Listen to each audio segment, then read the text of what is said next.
we had 2 good visits with Congressman Donald Davis out of North Carolina and Senator Thom Tillis, also from North Carolina. We met with their offices. It was really great. With everybody up here, this is our first time together at Police Week. So what did you guys think about our first meeting with Davis? He's a Democrat, very pro-law enforcement, which is rare. So what was your guys' honest take on talking with him? I didn't know he was a Democrat. He's a Democrat, yeah. I think that says a lot about him. He's a blue dog Democrat, you could say. But I will give you a background. We've been dealing with him since last year, and he was one of the few Democrats that was 100% on our law enforcement legislation. And one of the few, actually, that we have a dialogue. The other one is Congressman Perez out of Washington State and Congressman Golden out of Maine. Those are really the only 3. State and Maine? Yeah, are the only 3 offices that I really have a dialogue with, that are willing to talk about law enforcement issues than just shutting meeting with you and then shutting you off. So, with that being said, how'd you guys think as first time up? I thought they were very receptive, and I appreciated the amount of time. They were very generous with their time, and I knew that they had a lot going on. This is a busy week in Washington, D.C. You can just tell by the traffic in the halls and everything like that. So it was good that they would invest their time. Then they would ask probing questions, and so I'm quite thankful that they took the time to spend with us. Yeah, awesome. Corey? Yeah, I think it's a testament to the kind of pull you have around here. Oh, God, here we go. Get us in with so many people. Of course, this is my first time ever doing anything like this, but it was amazing. Not only seeing the history of the buildings and how beautiful they were, but also just getting a chance to meet people that are at the elite level, taking their time across the table to talk to us. So that was pretty amazing. I thought it also speaks to the relationships that Bert has built on Capitol Hill. That we were disappointed that while Senator Davis was, of course, on the floor, that he couldn't meet with us directly, but that his staff was so keyed in to the bills that we were talking about and was actually giving us genuine feedback and not just cookie cutter sound bites. And asked us, what our areas of interest were and why we were so passionate about the pieces that we were. I thought that was very important, and also, as we talked about earlier, he is one of the few that we are even getting dialogue from.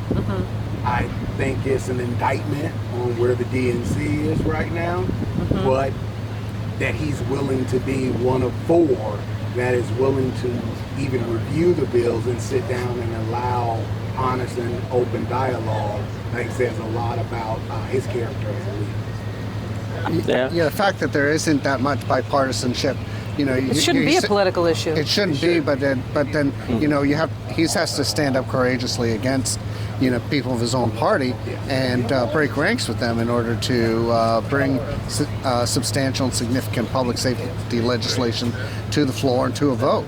I think it's good. I think one that makes him also stand out is an Air Force veteran, so he also has a lot of military background on it. Now, what about Senator Tillis' office? I think that went really well. A lot of good questions.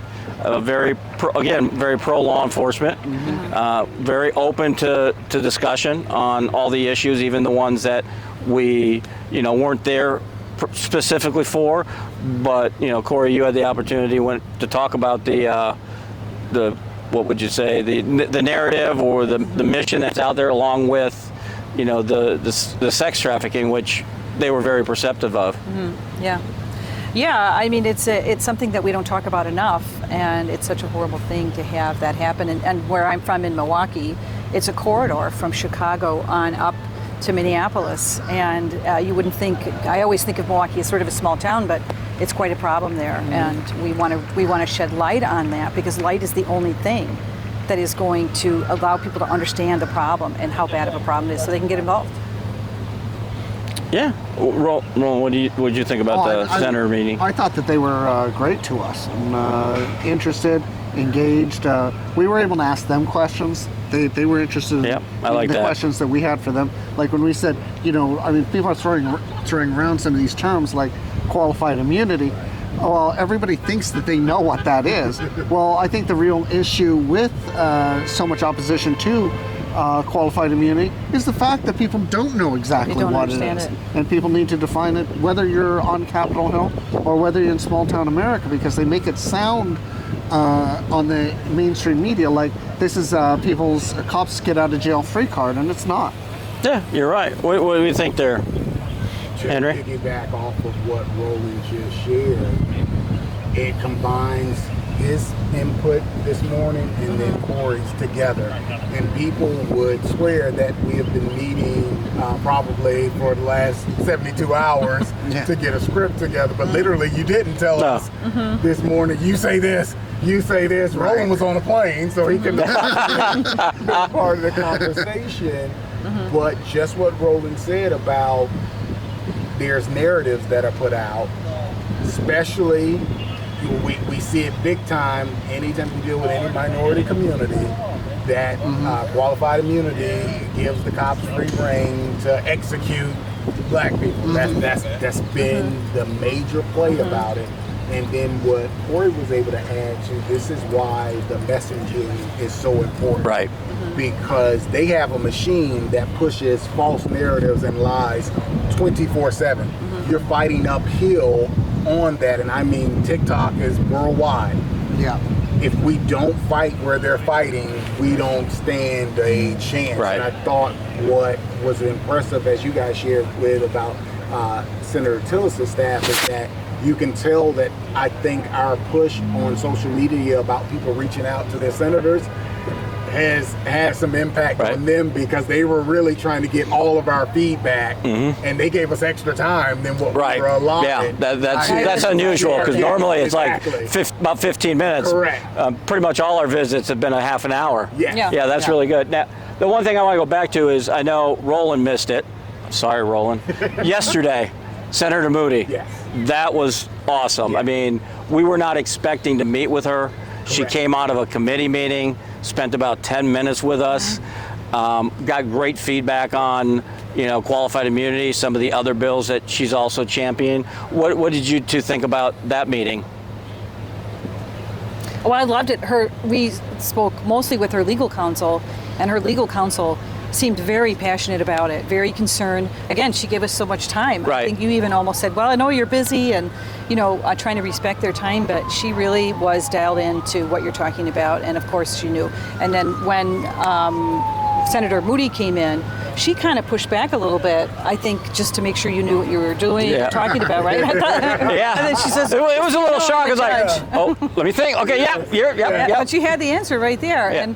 And she actually said she'd been gabbled in, and she left and came back. So that just shows that it's an issue, and it should be an issue on the hearts and minds of any person who is making decisions about people in this country and the police that protect us. Yeah. What do you got there? To it that the experience that we had with Senator Moody's office and herself yesterday pushes back against what I think many of us have felt at some time, is like, do these people really care? Or are you just a part of the DC machine? And you can tell. Exactly. You can tell that they do. You can tell the ones that do. Exactly. Her husband, law enforcement, her counsel's husband, first responder, and it makes a difference to them. And what she did was gave basically a homework assignment and said, give me case examples. Right. Give me video of where. Give me a reason why I should. Exactly. And I like that about that. Yeah.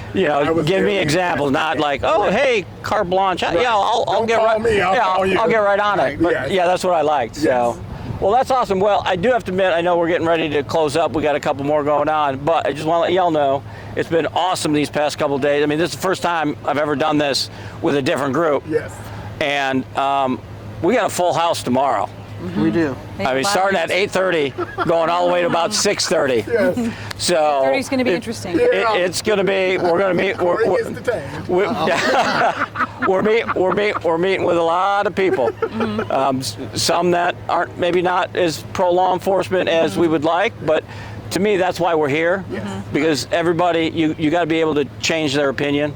get them to change, and that's Give what we're them here. a chance, And yeah, I agree. if we don't, we don't. But at least we can tell people we tried, and we move on. So that's really all I have for the closing, and we look forward to coming back tomorrow. I'm inviting everybody to line dancing at the Pentagon tonight. Bert will be leading.